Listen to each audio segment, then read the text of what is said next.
मित्रांनो, स्वागत आहे आपल्या नवीन व्हिडिओमध्ये.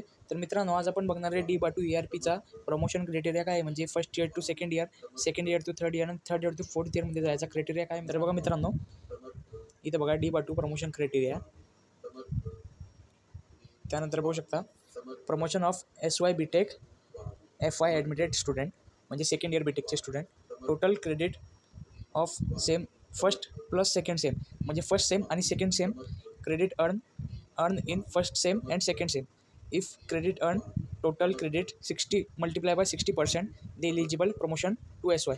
तर मित्रांनो, इथे फर्स्ट सेमचे आणि सेकंड सेमचे मिळून ना तुम्हाला 60% कसे होतात मी तुम्हाला दाखवतो.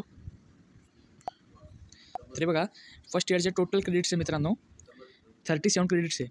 तर मित्रांनो बघा 37 मल्टिप्लाय बाय 37% 60.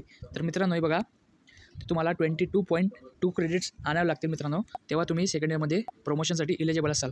तर मित्रांनो वाय बीटेक, तर मित्रांनो सेकंड इयर टू थर्ड इयरमध्ये ॲडमिशन क्रायटेरिया काय आहे. तर मित्रांनो बघा, total credit earn first sem second sem third चारही सेमची मिळून आपल्याला क्रेडिट काढायचं आहे. Total credits multiply by 80%, then eligible for promotion to TY. तर मित्रांनो आपले फर्स्ट इयरचे आणि सेकंड इयरचे जितके पण क्रेडिट्स आहे त्याला मल्टिप्लाय बाय पर्सेंटने 80%नी promotion to final year BTech.